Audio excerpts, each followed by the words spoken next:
Hello. Are you ready for this? This is everything I read in March.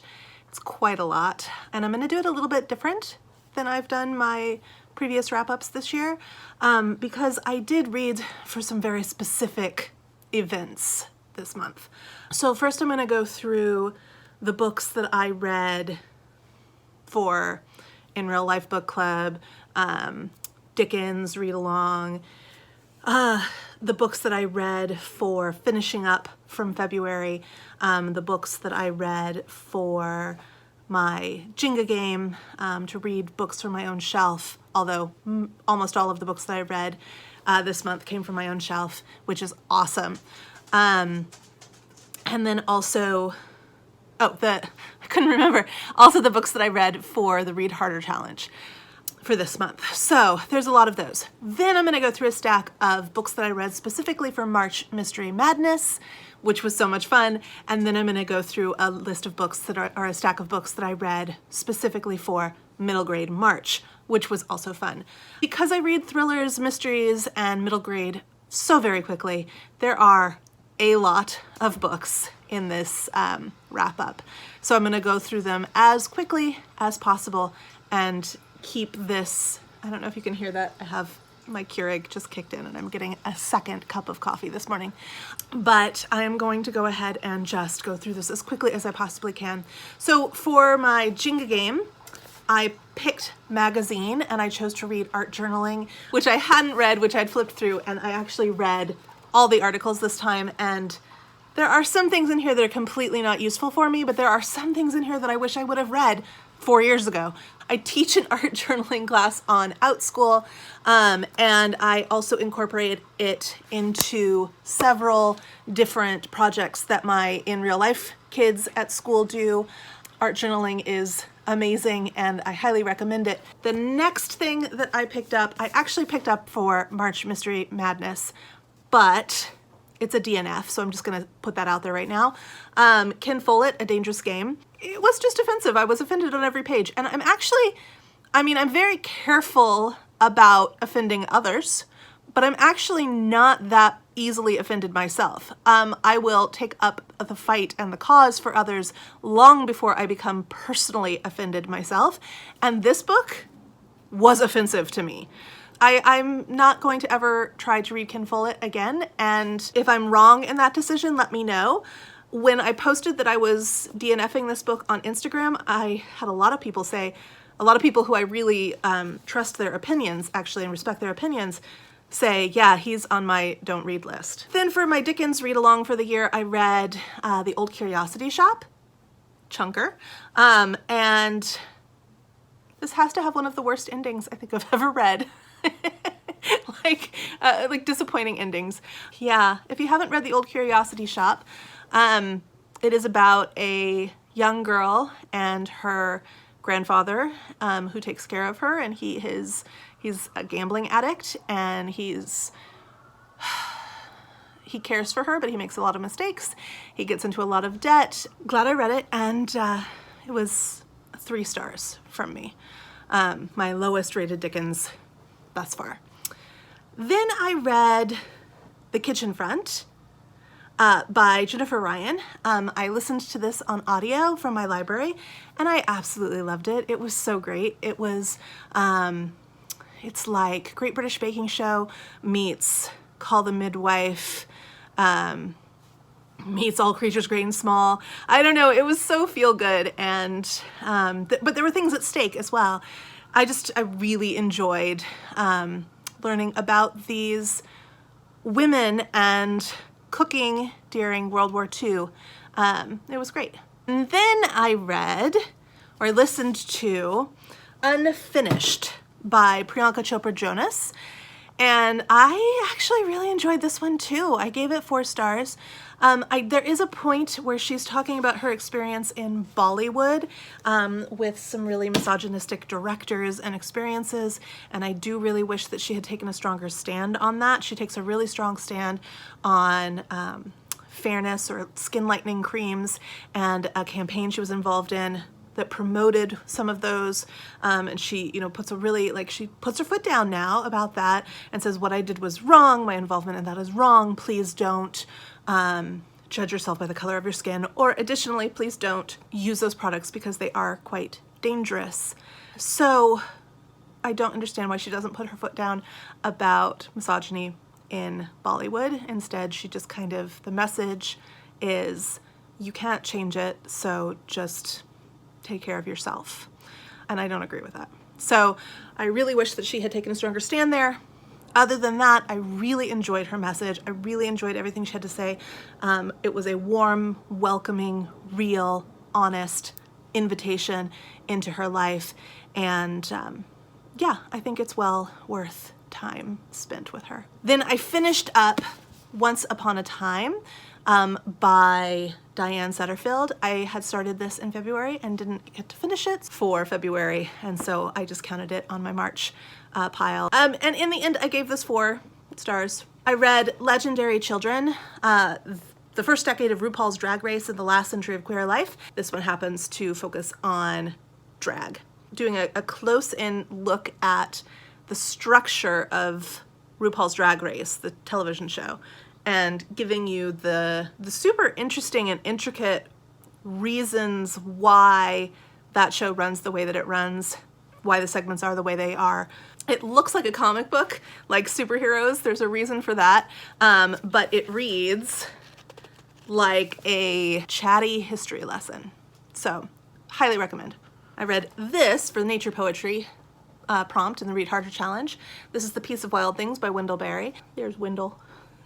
If you've never read Wendell Berry, I strongly suggest that you do. And then I read Fat Chance Charly Vega by Crystal Maldonado for the Fat Positive Romance prompt in the Read Harder Challenge, and I loved this book. I just loved this book. I loved this character. I loved the side characters. She is so lovable and so real, and her struggle is so relatable to a lot of people in a lot of different ways. She's more than just a character in a romance story who is on the heavier side. She's a full-rounded person that just happens to be part of her. There is a moment near the beginning where I felt like, oh no, this is just like every other book. Like, I've seen this trope so many times, but it's a it's a red herring. I'm laughing at myself because all I could think was it's a Swedish fish. So the trope is a Swedish fish. 100% recommend this book. Loved it. Then I read Culture Warlords by Talia Lavin. This is undercover reporting by independent journalist Talia Lavin, who decided that she was going to breach into the dark web of white supremacy sites and other hate groups. And what this book really does well is, part of her message is that these things, although she's gone into the dark web to find them exposed openly, she's not demonizing anything. I'm trying to pick my words very carefully. She's not purposefully demonizing anything or manufacturing hatred or indignancy. She is trying to report on what she saw. She wants to humanize individuals involved in this because she wants, part of her message is this is mainstream. So she doesn't want to sensationalize. That's the word I've been trying to look for. She doesn't want to sensationalize what she learns and finds, because she wants us all to understand that this is completely mainstream and how dangerous and terrifying that is for everyone. She also, what else this book does well, is really making clear the intersectionality of these different hate groups. Very clearly delineated, the connections are very clearly delineated and uncovered here. I cannot imagine how difficult it was for her to go into these groups undercover and participate. in some of the things that she describes, but it was very difficult to read. It's half reporting her experience and half historical context. It's incredibly researched. It's incredibly well done. The foreword and the afterword are incredibly emotionally driven, but the actual chapters themselves are not.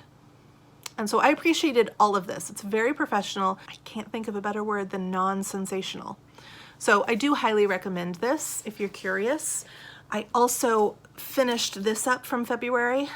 This is Crossings by Alex Landregan, and this was a weird ride. There are 2 ways to read this book, and you can choose whichever one you want. I chose to read from beginning to end this time, but there is another way, I believe it's called the Duchess sequence, in which you read them, I think, in a more chronological way. There's little...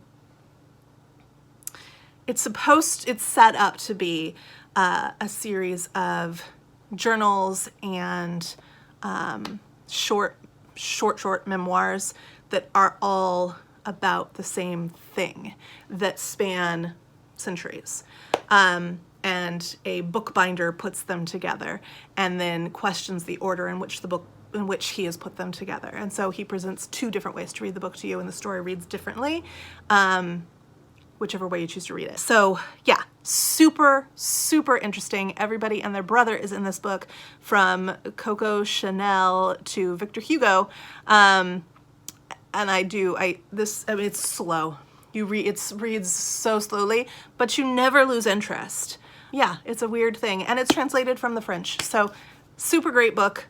Really enjoyed it. And then I read, for my In Real Life book club, Memorial by Brian Washington, and you can see my notes. I hated this book until 200 pages in. The last 50-ish pages I absolutely loved.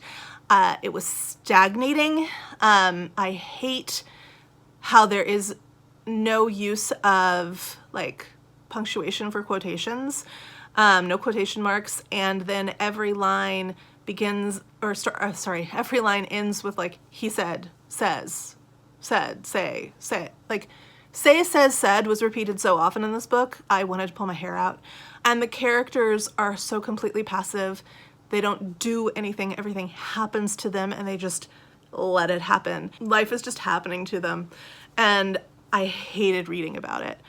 And then the last 50 pages, somebody finally like, let's take some action. I smiled. No times.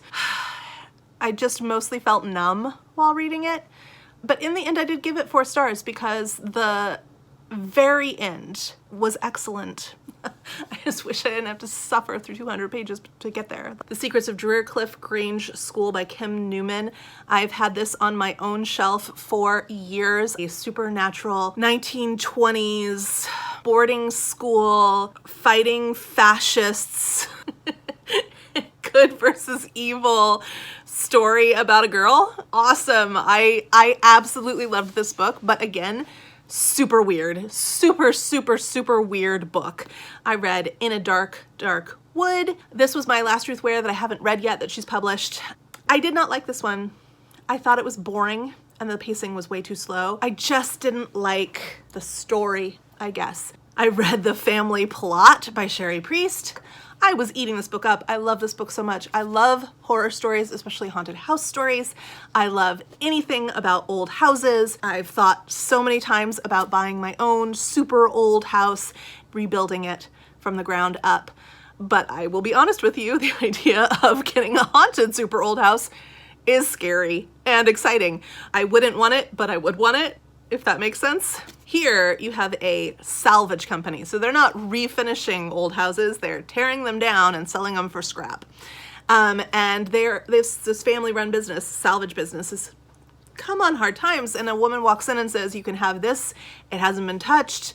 All I ask is that you take it down because I'm gonna have it literally bulldozed to the ground. So you can go in there, you can take whatever you want and sell it. You just have to pay me X amount of money. So they agreed to do this. It's a huge amount of money and it's really scary if they're not gonna get it back, right? And so they put a lot of money on the line in an already shaky business time. So they're gonna go and they're gonna salvage all that they can in the hopes of not only breaking even in reselling that material, but, you know, gaining some ground. So they send a team out there, but it's kind of a small team because, like I said, it's hard times. It's all family members except for one person who is a family friend. They are going to save money. They're going to cut some corners by staying on the property in the house that they are deconstructing. And they have a certain amount of time in which they can do this. Of course, it's haunted. And there is an undisclosed family cemetery plot on the grounds. Yeah, things just kind of get crazy from there in such good ways. I absolutely love this book. I read Case Histories by Kate Atkinson, finally. So many people have suggested that I read this book. Jackson Brody. Case Histories. So many people have recommended this book to me because they've said that I would absolutely love it, and they weren't wrong, but I put off getting it for such a long time because I don't generally like detective perspective in thrillers, mysteries. And so I just really was sucked in from the very beginning, where the first 3 chapters are literally case histories. Like, this is the history of the story of the case that Jackson Brody is going to be trying to solve. I say with a huge grain of salt.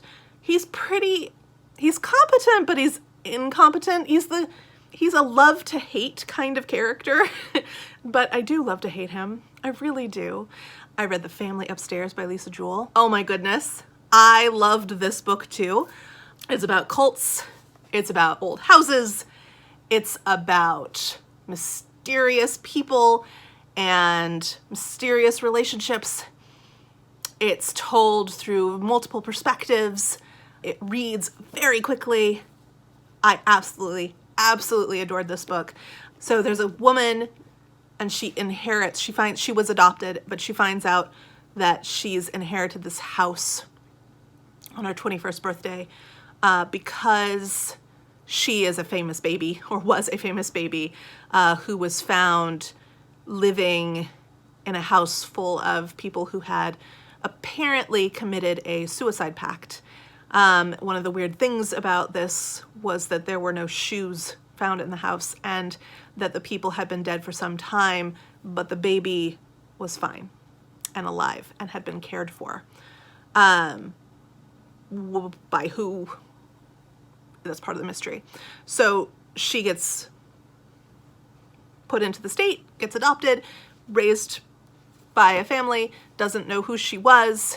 Then on her 21st birthday, she finds out she's this famous baby. And all these people from these different story perspectives are converging on the house, and you don't know exactly how they are related or who they are. You get the backstory of the house and how we got to the apparent suicide pact and how the baby ended up being there and who cared for the baby, and how in the interim between death and finding, you learn about what happened after, the aftermath. You learn about the life the baby lived. You learn all these things, and it's so well done, and it's so interesting, and it's so creepy, and the ending is so perfect. Then I read The Wicked Boy. This is a nonfiction, The Mystery of a Victoria Child Murderer by Kate Summerscale. This book was phenomenal. I gave this book 5 stars. This book is absolutely phenomenal. It explores not only the murder, which is committed, and the psychology behind that murder, and presents it in a very historical way. It also looks at the court system. It looks at what is so familiar to us today, this push by conservatives in the community stating that penny dreadfuls caused this. You know, we could read this, there were whole campaigns against the fiction in general for children, but penny dreadfuls in particular. You know, we could say video games cause school shootings and all of these things. And it's not that. It's not that. It's not the penny dreadful, and it's not the computer game, and it's not the R-rated movie. It's accessibility, right? And so she goes into all of that and how things just don't really change. It's also about one particular insane asylum, ironically, and I was so shocked. And I've done a lot of reading about insanity in the Victorian period. And I was so shocked to learn about how humane this one facility was. We could learn so much today from this particular facility, but it takes patience, and it takes kindness, and it takes care, and it takes consistency. And it's not about fixing anything. It's about meeting needs. And it wasn't accepted back then, and I don't think it'd be accepted now. But it's fascinating, and it's fascinating how incredibly successful the approach was. It's also about World War I. It's about rehabilitation. It's about human value. This book goes so many places and follows such an intricate line of the value of a human life, even when it has apparently become devalued for a multitude of reasons. I cannot give this book a high enough rating. It was so great. Then I read The Sanatorium by Sarah Pierce, and I gave this, I think, 2 stars. I hated this book. I didn't find... So the main character, beats herself up all the time for being a woman, for having some mental illness, for not being perfect. She's really just beating herself up because she is a woman. And this is written by a woman, and it's outdated talk, and I just really didn't like it because it's really in your face all the time. And then I didn't buy the premise at all. I loved the descriptions of the sanatorium, and it's become a hotel. So that was really interesting and great. I loved the descriptions. It's very sparse, very spare, very clinical. I liked that. There were too many twists and turns. They feel incredibly manufactured. The actual ending of the book is so convoluted and unbelievable that the book has to spend an exorbitant amount of time explaining to you how this is the reveal. Because it's not apparent, and those breadcrumbs are not clear enough throughout the book, mostly because there are so many excessively twisty twists and turns.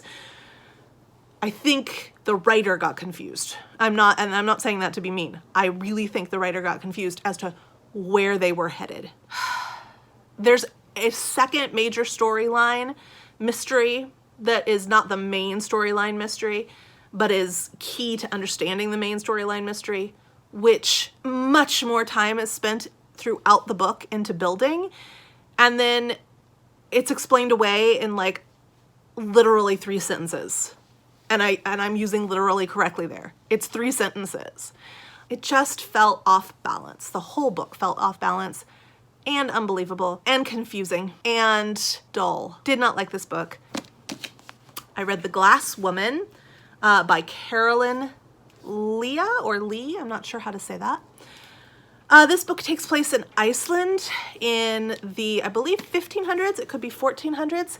I did not realize that. I knew it took place in Iceland. I didn't realize it was historical fiction. And it is so well done. I loved this book so much. It is dark and it is scary. And when I went into it, so the description somewhere that I had read was saying that it is about a young woman, recently married, moves into a house with this new husband who she doesn't know very well. But she knows he was married previously and that his wife died unexpectedly. So she moves into this house with him, and it's far from her home. And she starts to hear sounds in the attic, and she's been told unequivocally, in no uncertain terms, she is not allowed in the attic. And so I read this and I thought, oh, this is Jane Eyre vibes. It's not Jane Eyre at all, friends. This book is not Jane Eyre at all, and I think that's a good thing. It is about superstition, and it is about identity. It is about community. It's about gossip. It's about loyalty. It's about a lot of things. This book is excellent. It's excellent storytelling and an excellent message and a tear your heart out, but at the same time, celebratory ending. It's all the things. I didn't know what I was going into. I thought I was going into something completely different, and in such a good way, it wasn't what I thought it was. Is The Sacrament by Ólaf Ólafsson, and this one also takes place in Iceland, and I am an Ólaf Ólafsson fan forever now. This book was phenomenal. This is a mystery, but it is also the best kind of literary fiction. It's about a nun. It's about a boy. It's about a boy who sees a priest die. I'm hesitant because I don't want to give anything away. It's about a boy who sees a priest die. And it's about a boy who sees a priest die, and it's about a nun who is sent to investigate that same priest before his death, and how this story goes full circle. That sounds super boring. There is nothing boring about this book. It is so well written from the nun's perspective. We have this nun, and she is every person. She is every man, and so relatable. And there's whole universes and paragraphs in this book. It's just, it's such a great experience. I highly recommend this book. I know that I am not doing it justice in this. If you go on Instagram and read my actual review, I'm a little bit more articulate there about it. I feel so close to it that it's hard for me to articulate it. This is ultimately, it's all those things that I said it was about, but it's ultimately about unraveling the mystery of this nun. Herself, unraveling the mystery of herself. Really, really, really, really beautiful. Loved it, loved it, loved it, loved it, loved it, loved it. All right, here we go. Pulling over this gigantic stack of middle grade, and I'm gonna go through these so fast. Tragical Tale of Bertie Bloom. Oh my goodness, stole my heart. Love this book. 5 stars. A Place Called Perfect. Basically Stepford Wives for middle school. Didn't love it, didn't connect with it. Writing was meh. Gave it 3 stars. Real Friends. This was a graphic novel. Deals with super, super hard topics in a really approachable way. Loved it. I don't remember if I gave it 4 or 5 stars, but it's definitely a 5-star. I'm still thinking about it. Love this one. Spindrift in the Orchid. I had such high hopes for this, and I wanted to read it at the same time that I was reading The Old Curiosity Shop, because it is also about a grandfather and a granddaughter and a shop of curiosities. It was not exactly that though, and it was slow. The pacing was a little bit weird. I'm glad I read it once. I will not read it again. I will unhaul this. Listening for Lions by Gloria Whelan or Whelan. Oh, I loved this book so much. I gave this 5 stars. I wish there was an adult book that would expand on this story.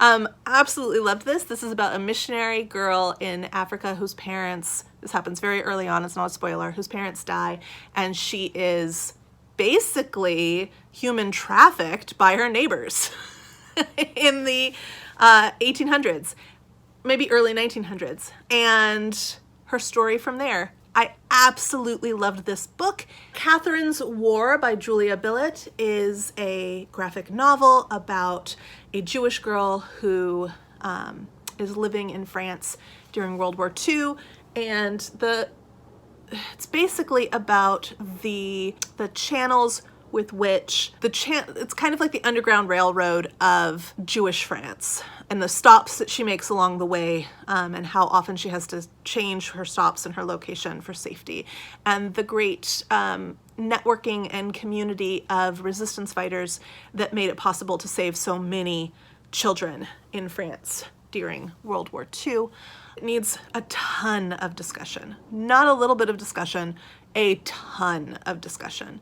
For that reason, I did not give it 5 stars. Read Scary Stories for Young Foxes. Horror book for middle grade. Loved it. Absolutely loved it. I do not, as a general rule, read. In fact, it is a general rule for me that I do not read or watch stories or movies or TV shows where animals are a central figure and they go through something hard.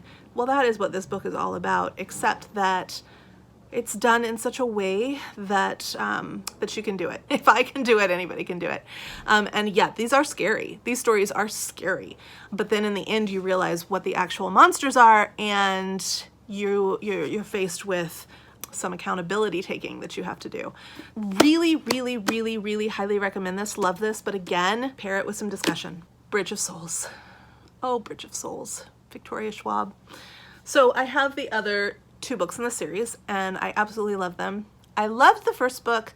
I love the second book, and I feel meh about the third book, which saddens me because I think this is the last one. I think it's a trilogy. I don't like where the characters were left. Spoiler alert here. You know, do I want to do a spoiler? Basically, one of the main characters is just reset to the beginning. And I hated that. Because we've spent books with this character and watched their growth. And it's not okay to just send them back to the beginning and call it good. So I was extremely disappointed in this book.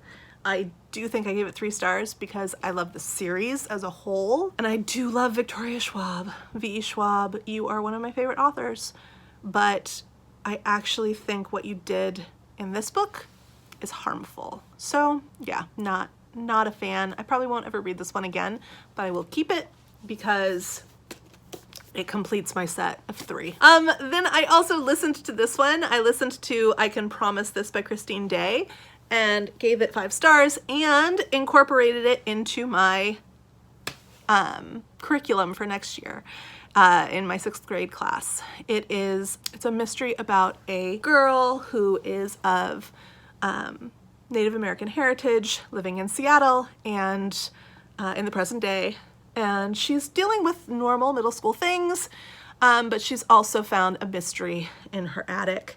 And it's incredibly well done and wonderful, and I loved it so much that I want to teach it, so I will. I read Miracles on Maple Hill. This is a classic that I had never heard of before, and Dickens and Docs said that they were going to read it. A group of people were going to read it, and I read it, and just today missed the Zoom discussion on it, but that's okay. I'm so glad this book came into my life. Absolutely adore this book. Please read my full review on Instagram or Goodreads. I have a lot to say about it. I read Suzanne by Janet Hickman, and I picked this up for super cheap because I liked the premise now. It is about a group of Shakers, and they just totally interest me. And so it's more of a YA, I think, but it's from the 90s, you know. I was just totally taken in by this book description. Then I got it and I started reading it and I was like, oh my goodness, this is that book I read when I was a teenager that I absolutely loved. Got it from the library, read it once, couldn't remember the title, couldn't remember the author, and now I was reunited with this book that I loved, that stuck with me after one read. So of course a teenage me was totally taken with the Shakers, and of course an adult me continues to be totally taken with the Shakers. Found this book, we've been reunited, and you know, feels so good. Reunited and it feels so good. Gave it 5 stars, probably for sentimentality, but also it's a really great book. Again, Instagram, full review, keeping it. Never going to be separated again. I read The Year of Miss Agnes. Loved this one. If you're a teacher, you need to read this book.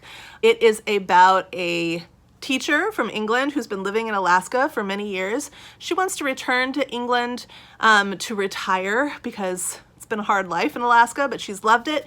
She knows everybody. She's totally involved in all these different indigenous communities. She's been a teacher within them, and just as she's about ready to leave and go home to England, there's this one town that really needs a teacher. So she goes and changes these children's lives in 1 year, makes all these amazing connections and changes. She's leaving. It's a year with Miss Agnes. So I just can't recommend this book enough. It is so feel good. It is so loving. It is so, like, every teacher I know who reads this is just going to be like, yes! But of course it's for middle grade and it reads very quickly. So Kids too can read this, but I especially recommend this for the teacher hearts in the room. Then I read this book, which is The Wolves of Willoughby Chase. This was a reread for me, and I listened to it. I saw that it was available at my library. It just popped up as like a we recommend this. Yeah, so I don't have a copy of it anymore, but I really love that book, and I'd never listened to it before, so I listened to it, and it was really great because it was read by the author's daughter, and there's a little like foreword at the beginning where the author's daughter talks to you. Joan Aiken is the author, so Joan Aiken's daughter talks to you about how difficult it was, the circumstances under which the book is written, and how difficult it was to find a publisher for it. So, of course, like so many classic books that we love and adore as a public, publishers were very hesitant to publish it. That just seems to be the case so often. I feel like publishers should learn from this. The difficult circumstances under which it was written and the difficulty with which it found its voice are expressed in that at the beginning of the book, and then she goes into the book and she's reading it, and it has been read aloud to her. It's so apparent that Joan Aiken has read this to her children, obviously, and she is reading it to us as she has heard it read to her. And it's just a different experience than reading it yourself. It's such a fun book to read for yourself, but it's also, it was really emotional to listen to Joan Aiken's daughter read that book. So I highly recommend listening to that one, even if it would be your first experience with it. And yeah, The Wolves of Willoughby Chase by Joan Aiken. I have just two more. They're both by the same author, and I didn't do that on purpose. They're both so different from each other that when I ordered them, I didn't realize that they were the same author because they're such different books. So one of them is The Lost Kingdom of Bamar. This is a story about racism and identity, but it's a fantasy world in which the daughter of the king of the ruling race of people finds out that she is actually not of his race, but is of the other race, which are their sworn enemy, and the stereotypes and things with which she has been raised about herself before she knew it was herself have to be confronted. Her relationships with her parents, her adopted parents, have to be confronted. It's really, really well done, and I truly enjoyed this book, and I would highly recommend it for any student. I will highly recommend it to any student that I teach in 6th or 7th grade, even 5th grade. But I also recommend it to adults. It would make an amazing read aloud for a family read aloud. Just really beautiful, really well done. The Lost Kingdom of Bamar by Gail Carson Levine. But then I also picked up this one. I picked up this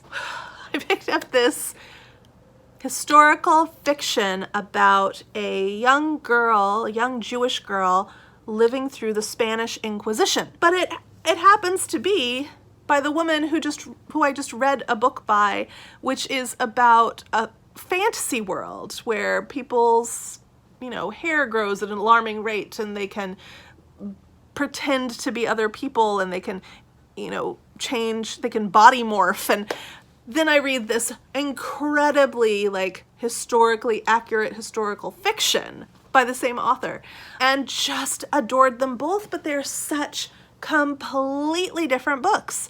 I don't think I've ever read any fiction set during the Spanish Inquisition, and let alone any fiction set during the Spanish Inquisition that is geared toward a middle grade reader, but that is what this is. Again, I think this needs a lot of discussion because there are some really horrific things that happen in this book. They're not expressed with a lot of detail. The detail is totally age appropriate. But they are really terrifying and horrific things, and there's not a lot of background information about the Spanish Inquisition, and that is not a time period that most middle schoolers or middle grade readers are going to readily know about. So I do think that this does need some discussion. However, it's just a phenomenal book. So I highly recommend it. 5 stars from me, and she is a 5-star author from me. I would like to read more by her. I think she does primarily write fantasy, but that historical fiction was beautiful, beautiful. So I don't know who she is. She intrigues me. Anyway, that is my wrap up of the billions of books I read in March. Did you participate in March Mystery Madness or Middle Grade March? Did you read way more than you thought you would or way less than you thought you would? Now, onward to April. Thanks for watching. Bye.